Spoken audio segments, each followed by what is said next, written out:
Hey, welcome to another episode of Real Men at the Bar. I'm your host, Wayne. Always hit us up, subscribe, hit us up on Facebook, YouTube, and hit the like button and show us some support.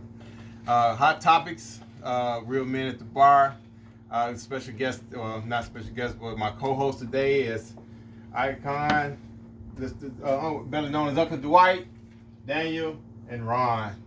You're going to hit us up on some issues today. Hey, hit us up, and if you got any comments or questions to ask, always hit us up on Real Men Real Talk, gmail.com. Man it out. Daniel, let me ask you a question. Is it easier for men than women to break up a relationship? Or you think women are better at it? There's a lot of different variables. It depends on if the guy cares a lot, trying to see, let her down easy, versus women that just, you got some that's just cold hearted and just don't care. But for me, I feel like it's easy, but at the same time, is it easier for men? I kind of care. Break up 101. Pretty much, like once I say I'm done, my cutoff game is strong. So once I say I'm done, I'm done. We talking about breaking up or sex. Well, you lost. Break it up.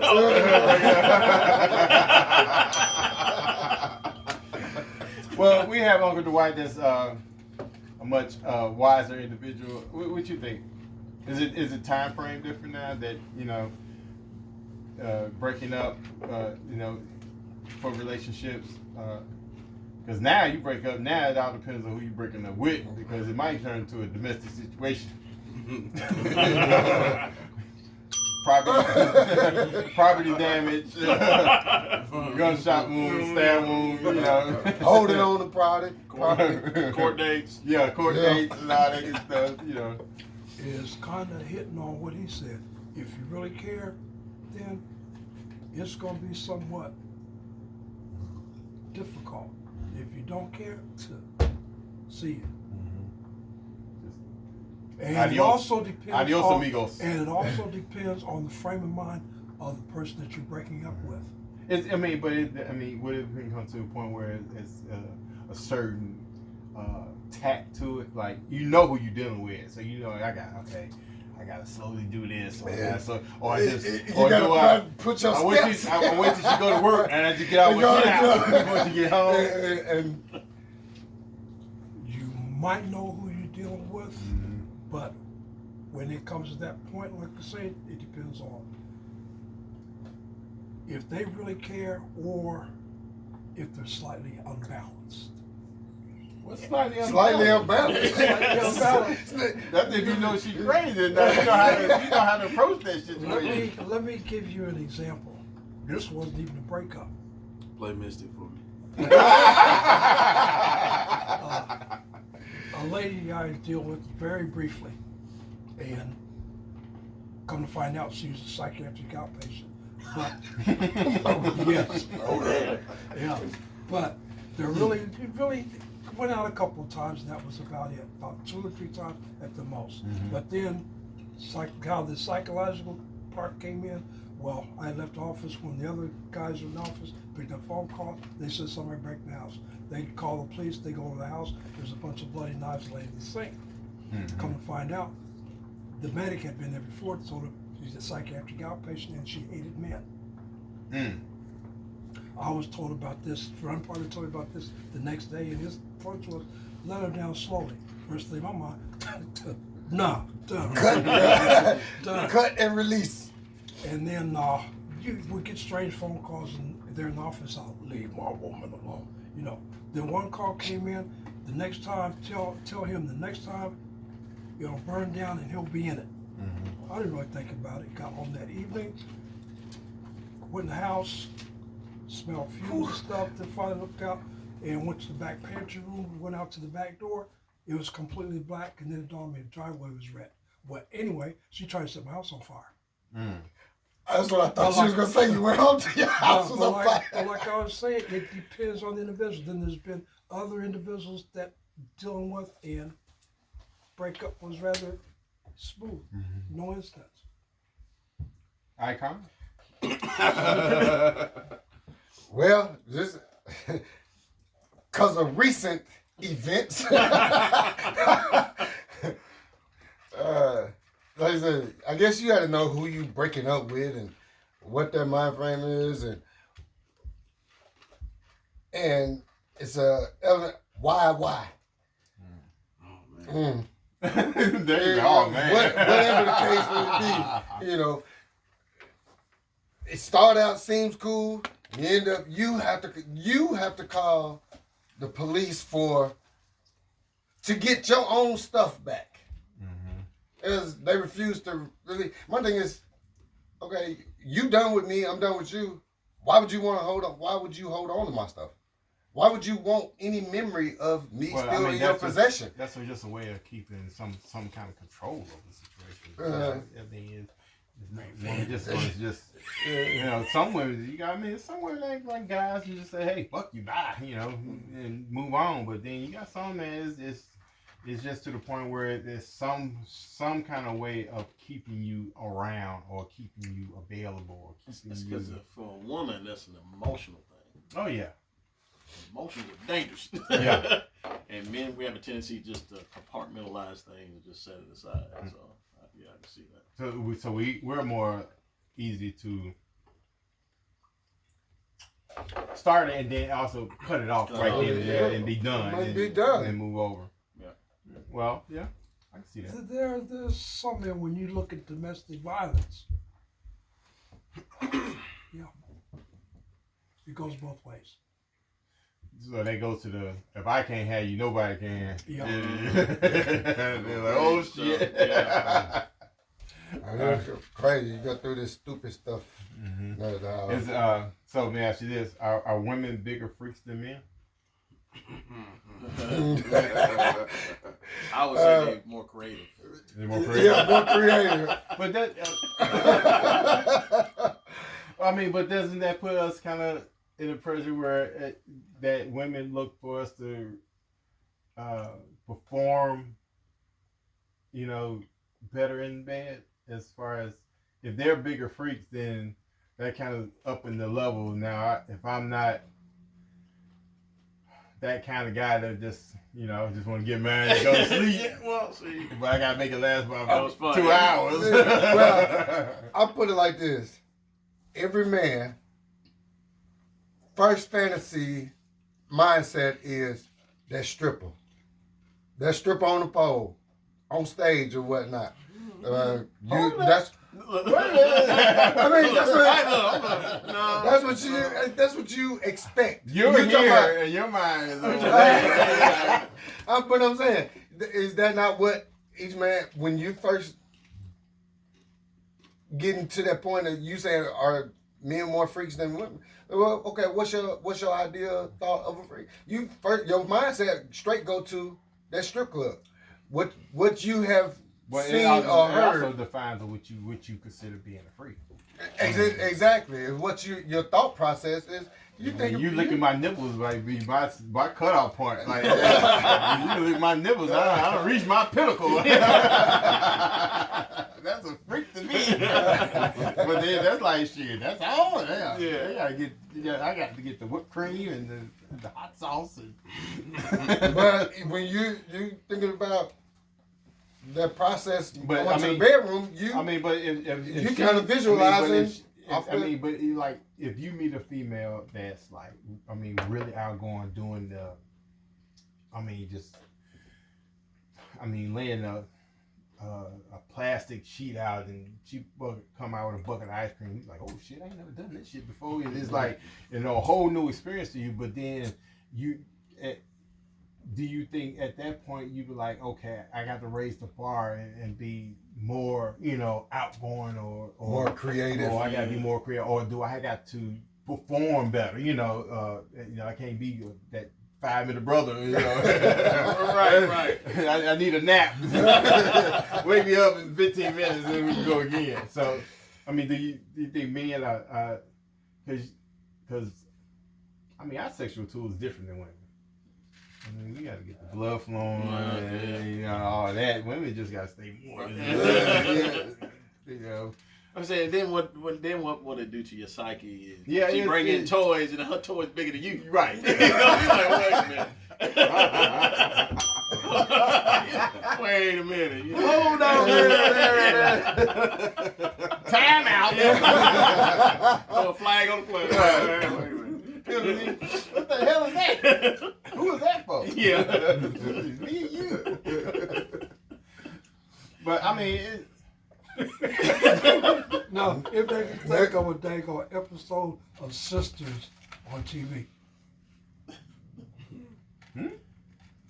You ever seen the sitcom? the TV series? It's Tyler Perry's on OWN. Oh, yeah, I know what series you're talking about. And you know what episode I'm talking about? Yeah. She Okay. broke it out, and he was like, Yeah, "That's he for said, me or for you?" Yeah. Yeah, And it ended up being. he took it. He took it. He yeah. took it. And liked it. And they talk about how deep it was. Oh. and then it came into the. He got Roto-Rooter? And then it got into the suggestive conversation of, is he in the closet? You know, what's going on? Is he down low? You know. I mean, Yeah. I mean, that's a thin area. You're right. That's like a shit. Thin. Next. Man, shit. No, it makes you want to say, Yeah. Don't make me say the word. Not. That whole episode I saw the other. Yeah, I'm done with this series, whatever this is. Yeah, somebody Yeah, it's weird. It's weird. just happened to go in the drawer and say, "Damn, that those socks, was it? Was in the drawer full of shit." No, I can't say I never had an experience like that. But what do y'all think about men getting their ass ate by a female? I said, basketball playing this wife, right? the tall salad lady. Well, that's when the moment say, you ask yourself, "Am I gay? How am I supposed to feel about this?" It feels good. Maybe I can survive prison.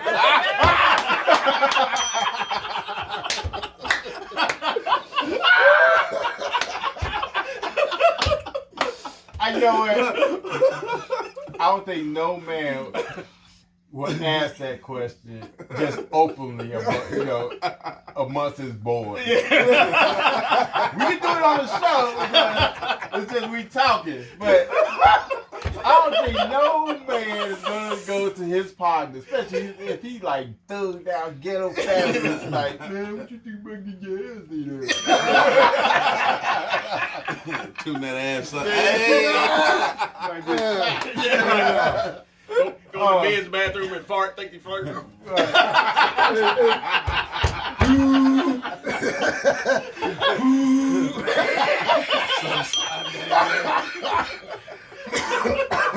Oh Jesus. Oh God. I mean, it's We got off track, dude. yeah. But I mean, it goes to. I think. I think Shit, it would just be how far you willing to go, and for your partner to have limitations, and then you have limitations, and y'all kind of meet that middle. Because I mean, it said that the men's G spot is in his rectum. That's where I ain't never had that done. I'm glad you clarified that. I ain't never had that done. I'm just, Glad you clarified that, Rick. but I mean, some scientists say that. I have no experience with that. My G spot is my penis. So. that was actually on American Pie, one of the movies. Well, that's because he stuck his dick in a pie. Nah, they were at a sperm bank, and he thought he could bust the. I can't whatever think of they call his it. name. Then they anal raped him. Well, she went in there and helped him and got it off for him, so it wasn't like him screwing the lady helping him. It was her finger banging him. Oh, yeah. He could- Moving right along. Yeah. Next stop. Yeah. She gave him an extended prostate exam. Extended. Yeah. Those are the words. Literally. I would feel very sensitive at that point. Yeah. Yeah. Donate. Yeah.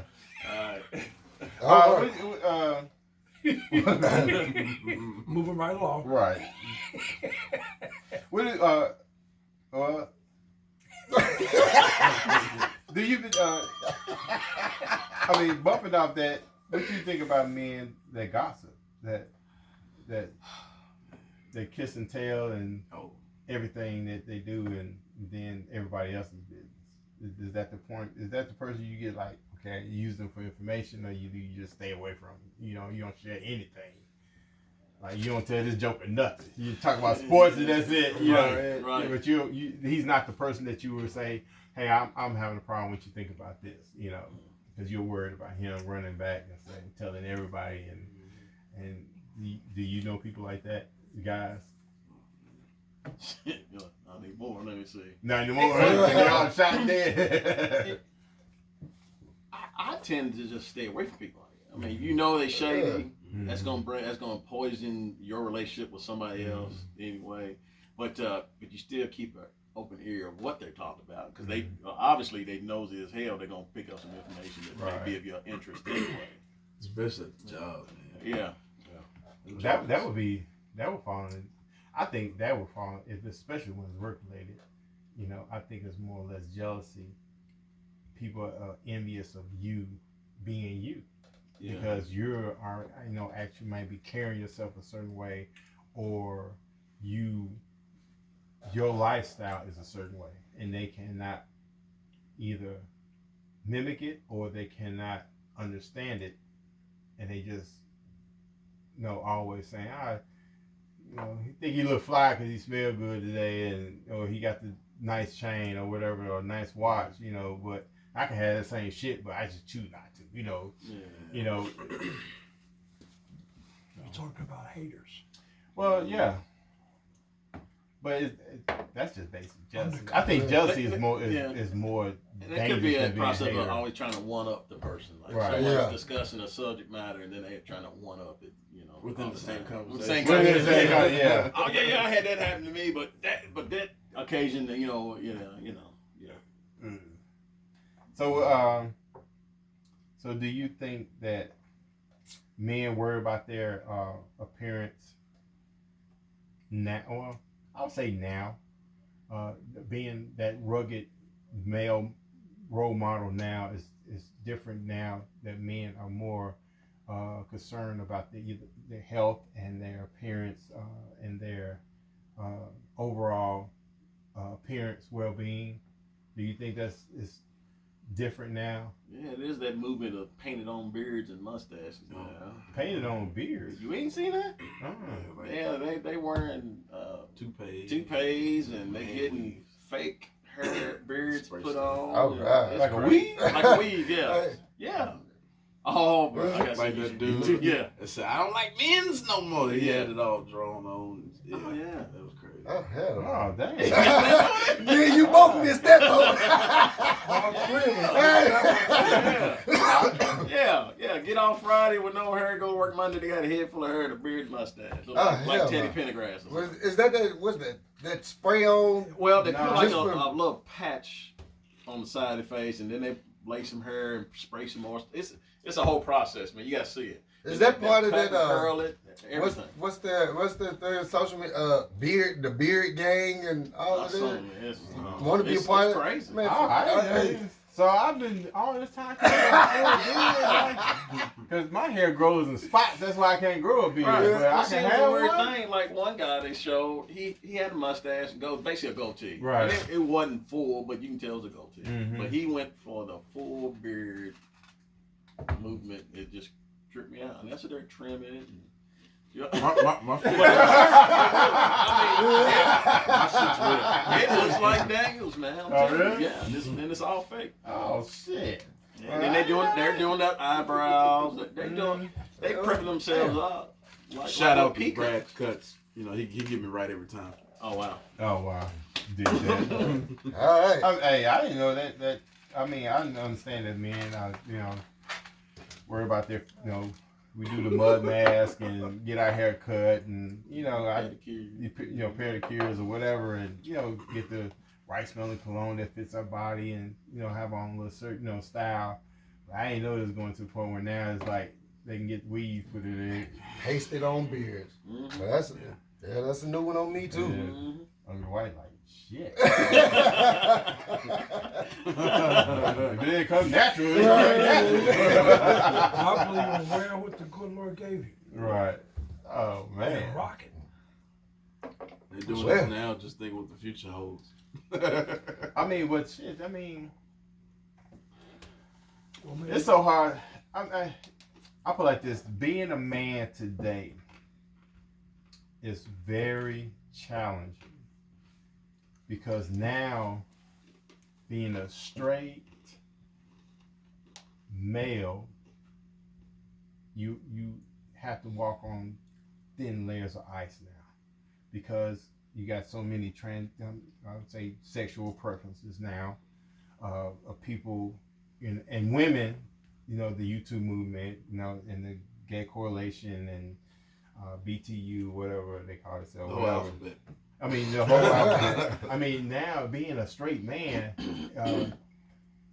we are placed in a situation where it's almost to the point where you just can't be a man anymore. You have to be politically Either this correct or either that. all the time.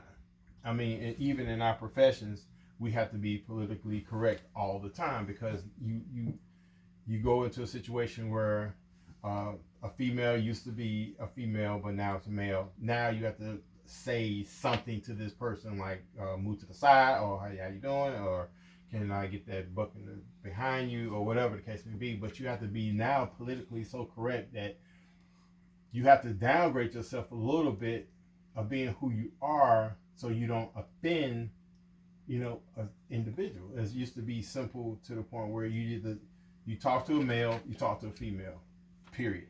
There was no in between. No in between. Right. And now it's really to the point where now it's like you cannot say anything inappropriate to a woman that she may feel was offensive.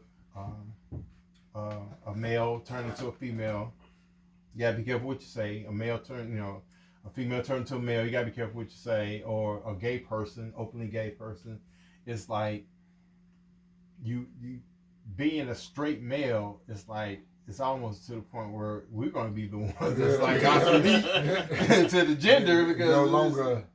I mean, it's like, you know, how do you handle yourself when you get in this situation now? I mean, you know, you being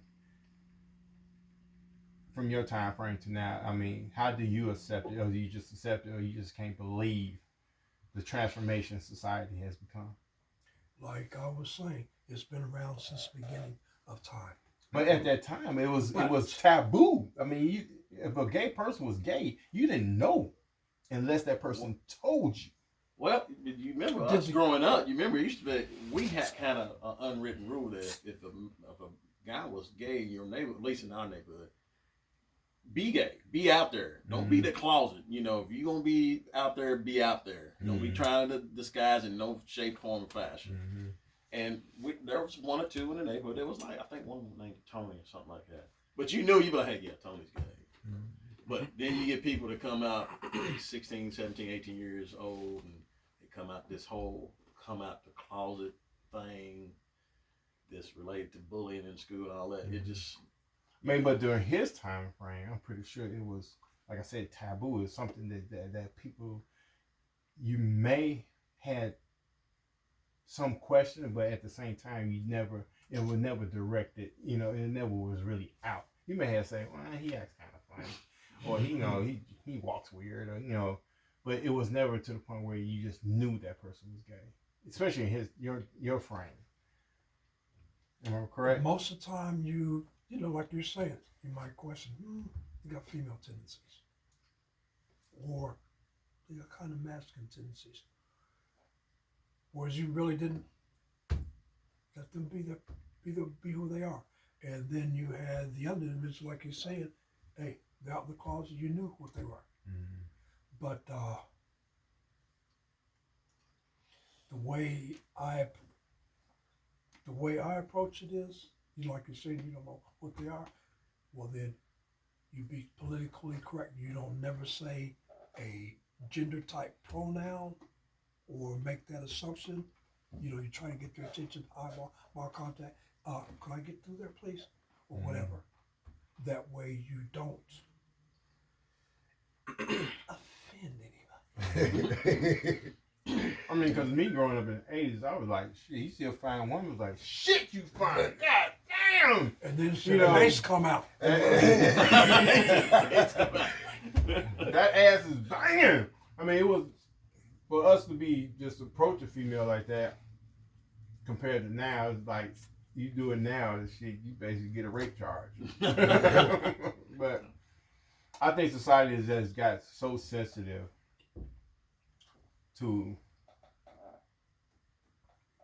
It's going to be to the point where, like I said before, that you, conversation wise, having a conversation with anybody is going to be dry. One word, hey, how you doing? All right, good night, bye. You know, because you're so afraid to open that door to having a conversation that you don't know. Because once you feel comfortable talking to somebody, you open up more. You may say a cuss word or two, or you may bring up a subject, and then all of a sudden you say that one line, that one sentence, and I can't believe you said that. You know. I mean, Dan, you the younger generation. I mean, how do you approach women? Say you at a bar, you see a nice looking woman. I know back in my day, we used to do the cool way. We used to send her a drink. Send her a drink. Bartender, what you drinking on? I send her one for me. One, Let her know Yes, I sir. sent. And then, that was but I mean, your generation now. I mean, how y'all approach these situations? Well, if you hang out with you and your boys, and you got that one that you know, it's good for a wingman because he's gonna throw the female off, basically, not disrespecting them, but basically tell them like, look, Hey, y'all still do that? hey, you got a fella talking about you were 30, reaching 35. Your clock is ticking. If you ain't found it by now, it's slim pickings because you're gonna get looked over. And by him coming to him strong like that, yeah, it may be true, but at the same time, you just don't out and say that. And I just wonder how he get females if he does. But that makes it better for the other guys in the group because you can swoop in and then it actually make you look better because you're not approaching them like he is. You just basically just coming up to him like, hey, how you doing? I saw you sitting here by yourself, but I feel like you might be dangerous to me. You know, just something a little slick like that. Basically saying, You getting her might be attention. dangerous. You getting her attention. I'm like, what you mean dangerous? Hey, you might be looking like you might cut a nigga. You might get hemmed up thinking about it. What's your number? You got any misery tendencies? Well, we're gonna talk to Uncle Dwight.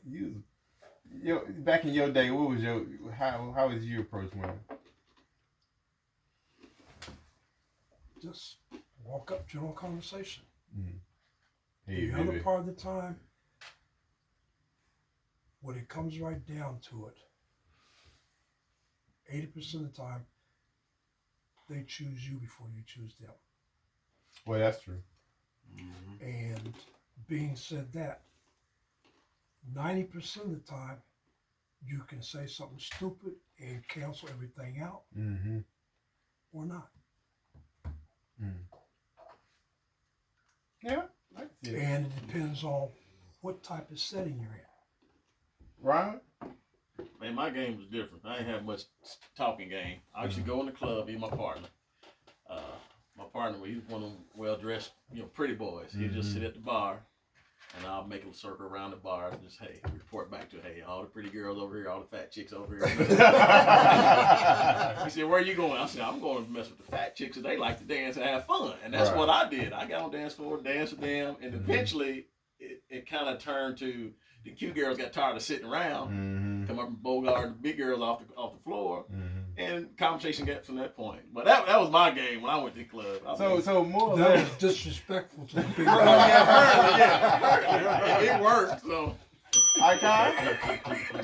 Well, just like you said, kind of You just hit him over the head and Yeah, grab him. right? You know, sometimes you club them and drag them back to the back. But like you said, you know, hey, you sit at the bar, whatever, you look down there, you see nice. At that time, you know, it was the color, it was the shade barrier, dark skin versus light skin. You know, everybody wanted the red chick. Right. You know, damn. so you send it. Hey, what's she drinking? Hey, no, send one down there. I mean, you know, got it. Well, and when you send it, you're like, hey, what's up? You come on down here and have a seat. Well, we're gonna wrap it up, gentlemen. It was another good talk. Hey, at the bar.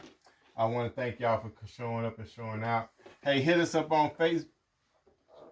Oh, shit. What? Oh, hit us up